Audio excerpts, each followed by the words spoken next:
Mi nombre es Lucía Morales, y juré guardar silencio, pero el silencio me rompió primero. A los 19, crucé las puertas del convento de Santa Aurora, convencida de que allí encontraría paz. ¿La encontré? No. Encontré otra cosa. Sombras que no se dicen en voz alta. Pasillos que guardan nombres que ya nadie menciona. Objetos que no deberían tener dueño. Y aún así, lo tenían. Esta es la historia de cómo una obediencia ciega casi me deja sin alma. ¿Por qué fui enviada allí? ¿Qué vi cuando todos dormían? ¿Por qué un simple rosario puede pesar más que una verdad entera? Si te quedas, te lo contaré. Pero te advierto algo. Hay puertas que, una vez abiertas, ya no vuelven a cerrarse. No elegí el destino. El destino me eligió con la voz de mi padre. Me llamo Lucía Morales y crecí en Valleverde, un pueblo donde el viento arrastra polvo y murmullos. En mi casa, la fe no era una lámpara, era un reglamento. Don Esteban, mi padre, repetía que la obediencia ahorra sufrimiento. ¿De verdad lo ahorra? Hoy me pregunto si no fue al revés, si la obediencia nos robó el coraje de hacer preguntas. Desde niña me enseñaron a inclinar la cabeza antes que la mirada, a rezar antes de pensar, a callar si algo dentro de mí ardía con dudas. ¿Tú has sentido ese ardor? Ese pequeño incendio que empieza en el pecho cuando algo no encaja y nadie quiere hablar de eso. Yo lo sentía y lo escondía. El día en que cumplí 19, la mesa del desayuno olía a café y sentencia. Mi padre dejó una carta sobre el mantel. Convento de Santa Aurora, decía el membrete. Mi madre no levantó la vista. Fingió ordenar platos que ya estaban en su lugar. Yo entendí. La decisión estaba tomada, conmigo o sin mí. Ahí te cuidarán, dijo él. ¿Cuidar? ¿O vigilar? No lo pregunté. Aprendí a no preguntar. ¿Por qué yo? ¿Por qué justo entonces? Podría contarte 1000 razones. Mis lecturas escondidas, mi risa alta en la plaza, mi amistad con Rebeca, la chica que decía que la calle también es iglesia. Pero la verdad es más simple y más dura. Mi libertad incomodaba. Y cuando la libertad incomoda, alguien siempre trae una caja con tapa. El camino al convento fue un silencio largo. Miré por la ventana del autobús como si el paisaje pudiera salvarme con una señal. Un pájaro que volara al revés, una nube con forma de llave, cualquier cosa. No apareció nada, solo la carretera, recta como un mandato. Cuando vi los muros de piedra, sentí esa mezcla rara de miedo y alivio. Miedo porque intuía que ahí terminaba una parte de mí. Alivio porque, si todo estaba escrito, al menos ya no tendría que luchar contra nadie. Qué trampa, ¿no? Rendirse parece descanso cuando en realidad es otra forma de agotarse. La madre Elena, portera del convento, me recibió sin sonrisa ni juicio. «Tu baúl», dijo, y señaló una mesa donde otras muchachas dejaban sus pertenencias. Yo abrí el mío sabiendo que ese gesto era una despedida. Saqué mis cuadernos, una bufanda azul que mi madre tejió cuando yo tenía 12 y un pequeño collar con una inicial, L. Lo toqué. ¿Podría quedármelo? No pregunté. Lo dejé. Desde hoy, silencio a la hora del silencio. Palabra solo a la hora de la palabra, recitó la madre. ¿Y a la hora de la duda? Nadie respondió porque nadie preguntó. Esa primera noche, la piedra del piso estaba más fría que mis manos. Las paredes parecían escuchar. Me dormí repitiendo que todo era por mi bien, como quien se arrulla con una mentira útil.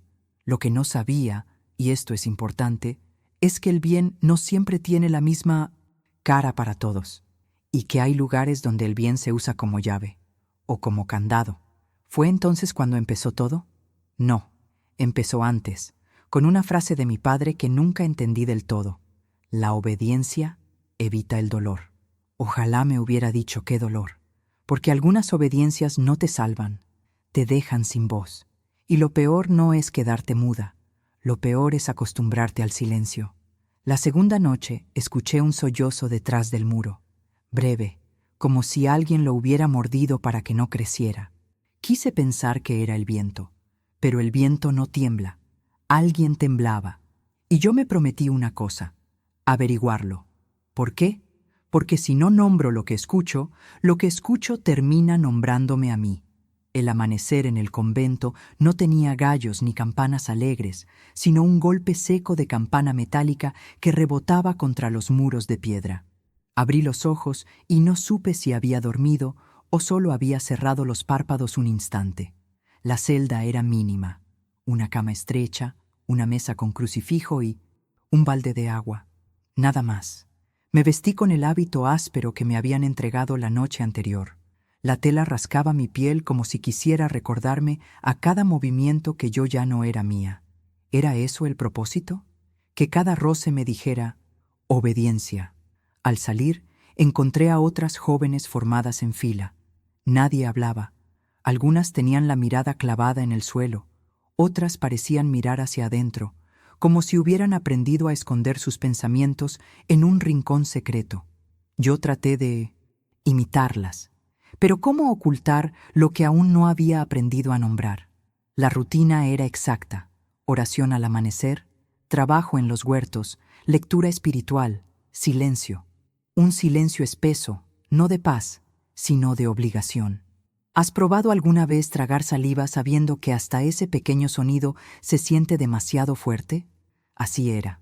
La Madre Superiora, Sor Ángela, apareció esa mañana, alta, de rostro severo y ojos que parecían medir el aire antes de permitirte respirarlo.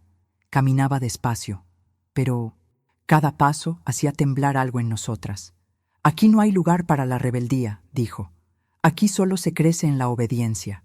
Yo pensé, ¿crecer? ¿Se puede crecer en tierra donde no hay preguntas? Guardé esa duda como quien esconde una chispa en un bolsillo. Los días siguientes fueron iguales en apariencia, distintos en sensación. Descubrí que cada espacio del convento tenía su propio sonido: el crujir de la madera en la capilla, el eco hueco de los pasillos, el goteo constante en el claustro. Antiguo. Todo parecía diseñado para recordarnos que éramos pequeñas, diminutas frente a la piedra y al silencio. Pero lo que más me inquietó fueron las miradas. A veces, en medio de la oración, levantaba la vista apenas un segundo y encontraba ojos que me devolvían un mensaje que nadie se atrevía a decir en voz alta. Miedo. Eso era. Un miedo profundo, como si cada una cargara con un secreto que debía proteger aunque le costara el alma. Una tarde, mientras barría el pasillo que conducía a la biblioteca, escuché un murmullo. Al principio pensé que era el viento colándose por las rendijas, pero el viento no pronuncia nombres. Ana, susurró alguien. Dejé caer la escoba. Me asomé, pero no había nadie. Solo una sombra que se desvanecía al doblar la esquina. Esa noche no dormí. Me repetía que todo debía tener una explicación. ¿Un error de mi oído? ¿Un sueño despierto? Pero al día siguiente, al pasar por el mismo pasillo, vi a una joven de rodillas, recogiendo libros con manos temblorosas. ¿Era ella quien había susurrado? Quise acercarme, preguntar, pero una campana repicó y ella se levantó de golpe, evitando mi mirada. Y ahí lo entendí. En el convento no hacían falta candados. El verdadero candado era el miedo. Me fui a dormir con una frase rebotando en mi mente. Aquí no hay rebeldía, pero algo en mí ya se rebelaba. ¿Y si el verdadero pecado no era preguntar, sino callar? Los días se fueron pareciendo entre sí, como si alguien hubiera puesto mi vida en un molde de piedra, oración, trabajo, silencio. El sol entraba siempre por las mismas rendijas y yo sentía que hasta la luz tenía horarios. Una tarde me asignaron limpiar la biblioteca junto a una novicia que no había visto de cerca antes. Se llamaba Clara, irónico nombre para alguien que parecía vivir entre sombras. Sus ojos oscuros no se quedaban quietos, recorrían el lugar como si esperaran que algo o alguien surgiera de repente. El polvo se levantaba en columnas delgadas cuando movíamos los libros. Viejos. Yo intentaba concentrarme, pero la inquietud de Clara me contagiaba. Finalmente, no aguanté más. ¿Estás bien?, pregunté en voz baja, arriesgándome a romper la regla del silencio. Ella se sobresaltó, como si la hubiera descubierto robando algo invisible. Miró hacia la puerta, luego hacia mí y susurró: «Este lugar no es lo que crees». El aire me golpeó como agua fría. ¿Qué quería decir con eso? Abrí la boca para pedirle que explicara, pero en ese instante la puerta se abrió y la madre, superiora, entró con pasos firmes. Clara bajó la cabeza de inmediato, apretando los labios. Yo hice lo mismo, aunque por dentro me quemaba la curiosidad. Sor Ángela recorrió la sala con la vista. Nunca se detenía mucho en un mismo punto, pero siempre daba la sensación de que veía más de lo que mostraba. «Continúen», dijo, y se fue. El silencio volvió a llenarlo todo, pero ya no era el mismo. Ahora pesaba más. Clara no volvió a mirarme durante el resto de la tarde. Esa noche, mientras nos dirigíamos a las celdas, busqué su rostro entre la fila de novicias. Cuando la encontré, ella evitó mis ojos, como si ya se hubiera arrepentido de lo que había dicho, como si las palabras que me había confiado fueran una marca peligrosa. En mi celda, repetí su frase una y otra vez. «Este lugar no es lo que crees». ¿Qué quería decir? ¿Era solo una impresión? ¿O había visto algo que yo aún no? Dormí poco.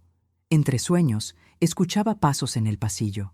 Pasos que se detenían frente a las puertas como si alguien comprobara que todas seguíamos allí. En un momento, juré sentir un respiro al otro lado de mi celda, demasiado humano para ser viento. Al amanecer, busqué a Clara en la capilla. Rezaba con la cabeza gacha, pero sus manos temblaban. No eran temblores de frío, eran de miedo. Y entonces me hice una promesa silenciosa. Averiguaría qué había querido decir, porque si callaba, el miedo iba a devorarme antes de que lo hiciera el convento. Lo extraño es que cuanto más buscaba a Clara con la mirada, más parecía alejarse. ¿Por qué me evitaba ahora? ¿Había alguien vigilándola? ¿O ya había dicho demasiado? No lo sabía, pero lo que sí sabía era esto. Esas 5 palabras: «Este lugar no es lo que crees», habían abierto una grieta.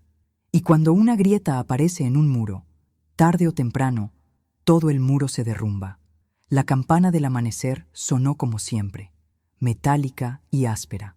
Pero aquella mañana, algo estaba fuera de lugar. En la fila de novicias frente a la capilla, el espacio que ocupaba, Clara estaba vacío. Miré a mi alrededor, buscando su rostro nervioso, pero no estaba. Me repetí que quizá había enfermado, que estaría en la enfermería. Pero, ¿por qué nadie decía nada? Ni una sola hermana preguntó por ella. Todas rezaban con los ojos fijos en el suelo, como si el hueco no existiera. Después de la oración, me acerqué a hermana Teresa, una de las mayores, de rostro amable. «¿Dónde está Clara?», susurré. Su expresión cambió al instante. Primero sorpresa, luego miedo. Bajó la cabeza y no respondió. Intenté con otra novicia. Su reacción fue igual, una mirada fugaz, un temblor en los labios y silencio. La inquietud me crecía en el pecho. Esa ausencia no era un accidente, era un secreto. Al final del día, la Madre Superiora apareció en el refectorio. Todas nos pusimos de pie. Ella nos recorrió con sus ojos fríos hasta que alguien preguntó en voz temblorosa: «Madre, ¿y Clara?». El silencio se volvió más denso que la piedra. Sor Ángela respiró despacio antes de responder. «Ha sido trasladada, nada más. Ni una palabra extra, solo eso, trasladada». ¿Trasladada a dónde? ¿Por qué tan de repente? ¿Por qué nadie parecía dispuesto a cuestionar? Quise insistir, pero su mirada se cruzó con la mía. Sentí que me leía la mente, como si adivinara mi duda. Apreté las manos sobre el regazo y bajé la cabeza. Esa noche, la celda me pareció más fría que nunca. Me preguntaba, ¿y si Clara intentó escapar? ¿Y si descubrió algo? Lo único que tenía claro era que su advertencia, «Este lugar no es lo que crees», ahora pesaba más que nunca. Durante los siguientes días, la vida continuó como si nada. La campana, las oraciones, el trabajo en los huertos. Pero el espacio vacío seguía allí, invisible y presente a la vez. Cada vez que lo notaba, me ardía la garganta de ganas de gritar: «Clara existió, Clara estaba aquí, pero nadie lo hacía, y yo empecé a entender el verdadero mecanismo del convento. No se trataba solo de encierro físico, sino de borrar nombres, presencias, memorias. Una tarde, mientras ayudaba en la cocina, escuché a 2 hermanas murmurar: «No preguntes más, o te pasará lo mismo». Cuando me vieron, callaron de inmediato. Yo fingí no haber oído nada, pero mis manos temblaban sobre los platos. Esa noche soñé con Clara. La veía de pie en un pasillo oscuro, con las manos extendidas. Intentaba hablarme, pero sus labios no producían sonido. Me desperté empapada en sudor, con el corazón latiendo como un tambor, y me hice una pregunta que no me dejó dormir. Si Clara había sido trasladada, ¿por qué su sombra aún estaba allí? La ausencia de Clara seguía pesando como una sombra, pero lo que vino después me mostró que su desaparición no era un hecho aislado, era parte de un sistema. Todo comenzó con algo pequeño. Una novicia, hermana Julia, olvidó cerrar la puerta del huerto.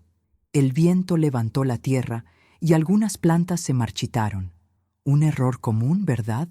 No para Sor Ángela. Esa tarde, reunió a todas en la capilla y ordenó que Julia se arrodillara frente al altar. 6 horas en oración sin moverse, dijo. Al principio pensé que era duro pero soportable, pero con el paso de los minutos vi cómo su cuerpo empezaba a temblar, cómo las lágrimas le corrían silenciosas por las mejillas. Nadie se atrevió a ayudarla. ¿Y yo? Yo tampoco. ¿Eso era disciplina o castigo? Días después, otra hermana rompió un plato en la cocina. El castigo fue más cruel: arrodillarse sobre granos de maíz durante 1 hora entera. El crujido de los granos, bajo su peso, aún resuena en mi memoria. Yo misma sentí dolor en mis rodillas al mirarla. Empecé a darme cuenta. No era la fe lo que gobernaba allí, sino el miedo. El silencio no era devoción, era supervivencia. Una noche me ordenaron limpiar los pasillos del claustro antiguo. La piedra estaba húmeda, el aire frío. De pronto, escuché un gemido apagado detrás de una puerta de madera. Me acerqué, toqué con cuidado, pero alguien desde dentro jadeó: «No, no abras». Me aparté de golpe con el corazón desbocado. ¿Quién estaba ahí? ¿Por qué pedía que no abriera? ¿Era otra penitencia? Al día siguiente, pregunté a Rosa, una novicia con la que compartía tareas. Ella me miró fijo y dijo apenas en un susurro: «Aquí, las que se equivocan demasiado desaparecen». Quise replicar, exigirle más explicación, pero bajó la cabeza y se alejó. En mi interior, algo empezó a romperse. La imagen que tenía de Dios, amoroso, protector, no coincidía con lo que vivía allí. ¿Cómo podía ser que un Dios de amor aprobara estos tormentos? ¿O era que no era Dios quien mandaba, sino los hombres y mujeres que se habían arrogado su voz? Unos días después me tocó a mí. Me retrasé con la limpieza de la biblioteca. Me quedé demasiado tiempo leyendo los títulos de libros viejos, como si buscara respuestas en sus lomos polvorientos. Sor Ángela lo notó. 6 horas de oración sin moverte, me dijo, con esa voz que no admitía réplica.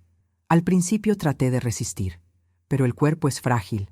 Las rodillas me ardían, la espalda me crujía, el estómago me rugía de hambre. Lo peor no era el dolor físico, sino el eco en mi mente. ¿Y si esto es lo que Dios quiere de mí? Cuando finalmente me permitieron moverme, caí al suelo como un saco vacío. Nadie me ayudó a levantarme. Nadie debía hacerlo. Esa noche, recostada en mi celda, entendí que el miedo se había convertido en nuestra verdadera oración. Y me prometí algo. Si Clara desapareció por intentar salir, yo debía descubrir cómo y por qué. Porque si no lo hacía, el siguiente nombre en borrarse sería el mío. El desván del convento era un lugar del que casi nadie hablaba. Estaba en el ala más antigua, detrás de una puerta siempre cerrada y cubierta de polvo. Decían que ahí se guardaban objetos viejos, muebles rotos, libros carcomidos por la humedad, recuerdos de otra época. Pero algo en mí me empujaba hacia allí, como si la respuesta que buscaba estuviera escondida entre esas sombras. Una noche, Después de las completas, fingí ir a mi celda. Esperé a que el silencio se instalara y con el corazón golpeándome en el pecho, caminé descalza por los pasillos. Cada crujido de la madera parecía un grito, cada sombra, un testigo. Empujé la puerta del desván y el aire me golpeó con olor a polvo y madera húmeda. Encendí una vela y avancé. Los baúles estaban apilados unos sobre otros. Abrí uno, ropa vieja. Otro, utensilios rotos. El tercero, papeles amarillentos. Y entonces, al fondo, debajo de una manta, encontré un pequeño cuaderno de cuero, con iniciales grabadas, MC. Lo tomé con manos temblorosas. La tapa crujió como si llevara años esperando ser abierta. La primera página estaba escrita con una caligrafía elegante, aunque desvanecida por el tiempo. Al principio creí que este lugar era un refugio para las almas devotas. Pronto entendí que no era un convento, sino una prisión disfrazada de santidad. Sentí un escalofrío recorrerme entera. Continué leyendo, con la respiración entrecortada. Las hermanas que intentan marcharse son castigadas. Algunas encerradas en celdas oscuras sin comida ni agua. Otras desaparecen. Nadie se atreve a preguntar. Nadie se atreve a hablar. Me llevé la mano a la boca para contener un grito. El diario pertenecía a María Castañeda, una exhermana que había estado allí años atrás. Madre Ángela dice que la obediencia nos acerca a Dios, pero ¿por qué su versión de Dios parece tan cruel? Intenté huir, pero me descubrieron. Ahora sé que no tengo escapatoria. Si alguien encuentra este diario, por favor, no se quede callada. No permita que esto continúe. Las últimas líneas estaban escritas con trazos temblorosos, casi ilegibles, como si la propia mano hubiera estado encadenada. Me quedé helada, con la vela titilando sobre las páginas. Todo lo que había sospechado era verdad. Clara, Julia, los castigos, las puertas cerradas, nada era aislado. Era un sistema antiguo, repetido, encubierto. Guardé el diario bajo mi hábito y bajé del desván con pasos apresurados. Mi mente era un torbellino. ¿Y si me descubrían? ¿Qué me harían si sabían que yo tenía esas páginas? En mi celda lo abracé contra mi pecho como si fuera un pedazo de verdad arrancado a la oscuridad. Me dormí tarde, pensando en una sola frase que retumbaba como un eco.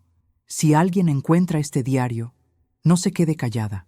¿Era esa mi misión? ¿Romper el silencio? ¿O sería yo la próxima en desaparecer? Lo único que sabía era que, después de leerlo, ya no había vuelta atrás, porque el silencio puede protegerte, pero también puede matarte. El diario me había dejado sin aliento, pero también con una certeza. Si María Castañeda había escrito aquellas palabras, debía haber dejado más rastros, y yo necesitaba encontrarlos. Esperé a la noche.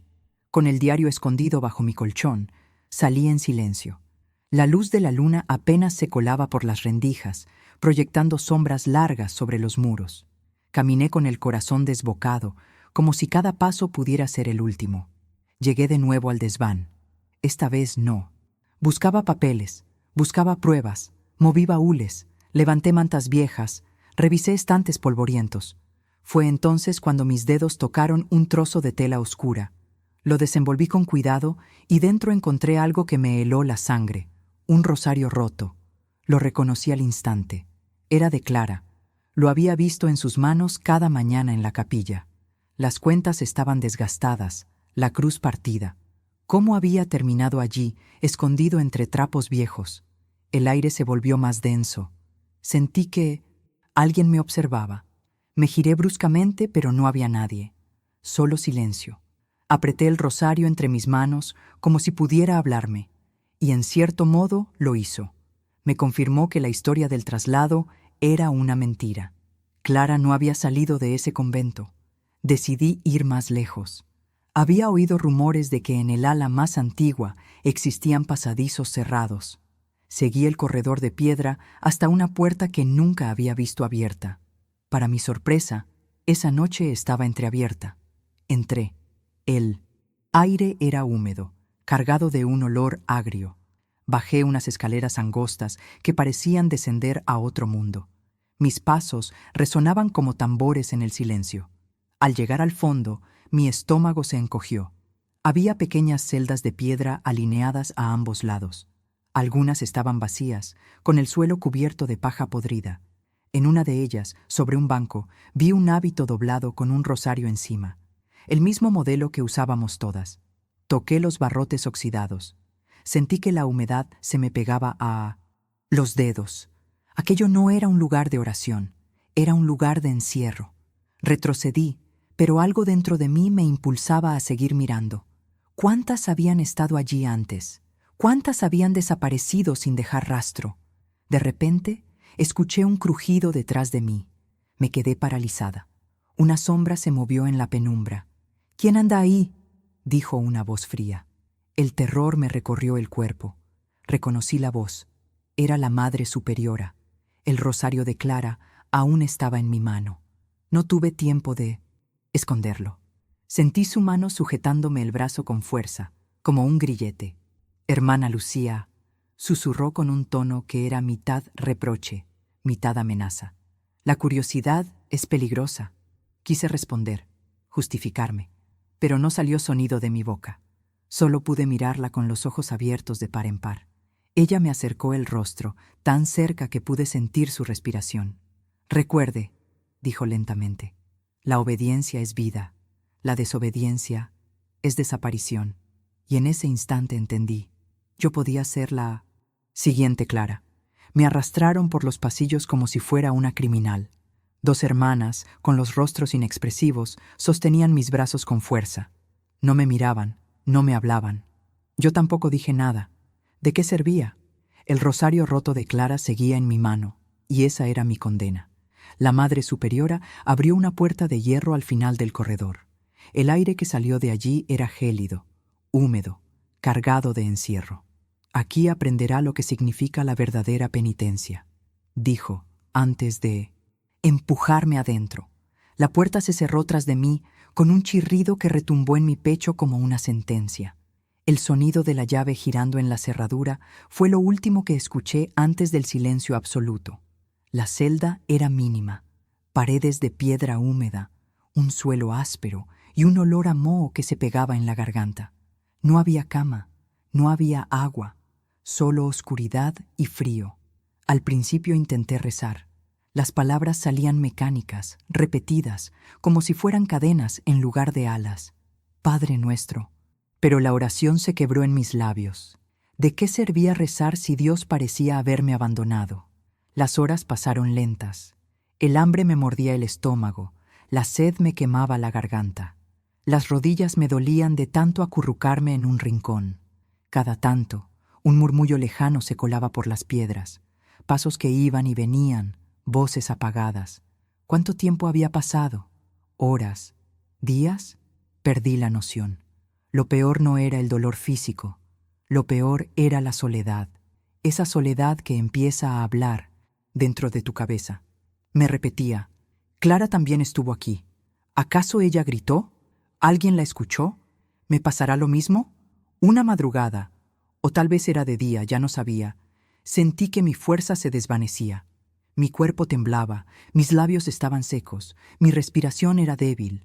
Me recosté contra la pared y pensé, Dios me dejó. Siempre me dijeron que Él nunca abandona, pero aquí estoy, sola. ¿Dónde estás? Las lágrimas me corrían por el rostro, y cada una era como una confesión sin sacerdote. Entonces, sucedió algo extraño. No fue una voz, ni una visión. Fue un calor en el pecho, leve, inesperado, como un abrazo invisible en medio de la oscuridad. No sé explicarlo. Era paz. Una paz que no venía del convento ni de sus reglas, sino de algo más grande, más real. Y entendí. Dios no me había abandonado. Lo que me había abandonado era la mentira que usaban para encarcelar su nombre. Respiré hondo. El miedo seguía allí, pero ya no era dueño de mí. Esa noche tomé una decisión. Si salía de esa celda con vida, no guardaría silencio. Aunque me costara todo, incluso la vida, yo hablaría, porque el silencio había matado a Clara, y yo no dejaría que me matara a mí también. Creí que moriría en esa celda, pero no. Una noche, Cuando la oscuridad parecía más espesa que nunca, escuché el giro suave de una llave en la cerradura. Mi corazón se detuvo. La puerta se abrió apenas unos centímetros y una voz temblorosa susurró: «Lucía, soy yo, Rosa». Rosa era una novicia de rostro sereno, siempre callada, siempre obediente. Nunca hubiera imaginado que ella sería quien me buscara en medio de la noche. «Tenemos que irnos», dijo, apenas audible. «¿Cómo?», respondí con un hilo de voz. Me mostró un manojo de llaves escondido bajo su hábito. Las tomé de la lavandería. Si no salimos ahora, nunca lo haremos. El miedo me paralizó por un segundo. ¿Y si era una trampa? ¿Y si la madre la había enviado para probarme? Pero sus ojos estaban llenos de determinación y miedo verdadero. Salí de la celda. El pasillo estaba oscuro, iluminado apenas por una vela lejana. Caminamos descalzas. Cada paso era un estruendo en el silencio. Los muros parecían escucharnos, vigilarnos. Llegamos a una puerta lateral. Rosa probó la primera llave. Nada. La segunda, tampoco. Mis manos sudaban. Cualquier sonido podía delatarnos. «Rápido», susurré, con la garganta seca. En el tercer intento, el metal giró. La cerradura cedió con un chirrido que me heló la sangre. Abrimos la puerta apenas lo suficiente para deslizar nuestros cuerpos. El aire frío de la madrugada nos golpeó el rostro. Era la primera vez en meses que sentía el olor a tierra húmeda y viento libre. Quise llorar, pero no había tiempo. Atravesamos el patio trasero, donde las sombras de los árboles se alargaban como brazos.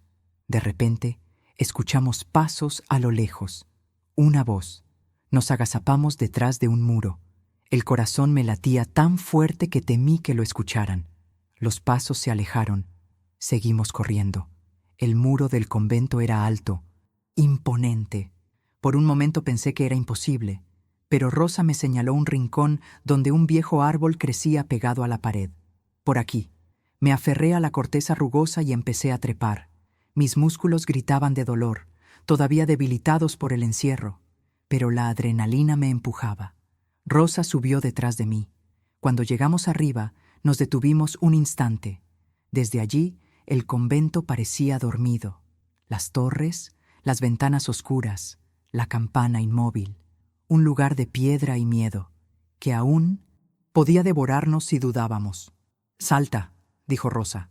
El salto me sacudió hasta los huesos, pero el suelo frío bajo mis pies me confirmó lo que tanto había deseado.